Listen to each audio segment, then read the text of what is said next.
যদি আপনি পাঁচ ওয়াক্ত সালাতে মসজিদে আসতেন তাইলে আপনার আমার ভালোবাসাটা আরো গভীর হতো। ইমামের সম্পর্ক আর মুক্তাদির সম্পর্কটা কেমন বলতে পারেন? এই যে দুইটা আঙুল দেখছেন, দুইটা আঙুল দেখছেন, হাদিসে রাসূল সাল্লাল্লাহু আলাইহি ওয়াসাল্লামের কাছে সাহাবায়ে কেরাম জিজ্ঞাসা করলেন, ইয়া রাসূলুল্লাহ, ইমাম আর মুক্তাদির সম্পর্ক কেমন হবে? রাসূল সাল্লাল্লাহু আলাইহি ওয়াসাল্লাম এরকম দুই আঙ্গুল দেখায় বলতেছেন, এই দুই আঙ্গুলের সম্পর্ক যেমন, আর মসজিদের ইমাম আর মুক্তাদির সম্পর্কটা হবে এরকম। এরকম সম্পর্ক হবে। কিন্তু এরকম সম্পর্ক কি আপনার সাথে আমার হয়েছে? না। কথা বলেন। তাহলে এইরকম সম্পর্ক করবেন না এরকম সম্পর্ক করবেন? এরকম এরকম মিলানো সম্পর্ক না এরকম ফাঁকা মিলানো সম্পর্ক?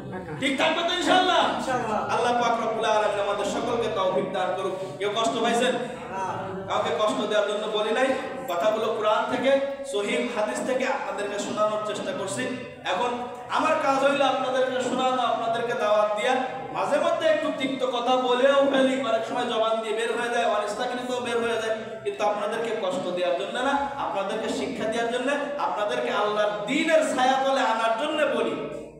এখন যদি আপনারা কেউ কষ্ট পেয়ে থাকেন আল্লাহর রাস্তায় মাফ করে দিবেন। ইমাম সাহেব খালি বেশি বেশি কয়, ছেঁচড়া ছেঁচড়া কয়, ঠিক না রে ভাই, আপনাকে কষ্ট দেওয়ার জন্য বলি নাই, কাউকে কষ্ট দেওয়ার জন্য বলি নাই, এবং কাউকে টার্গেট করেও বলি না।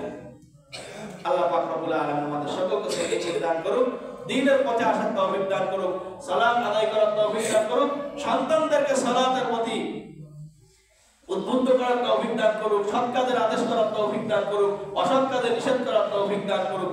কি করবে তো আল্লাহ? আপনারা তো কেউ আমিনও করেন না, তার মানে কি আমিন কইলে যদি আল্লাহ কবুল করে ফেলে তাহলে তো আমিন করাই না। আমিন বন্না করে আমিন, আমিন আরো জোরে আওয়াজ করে বলেন আমিন। আল্লাহ তাআলা কবুল করুন।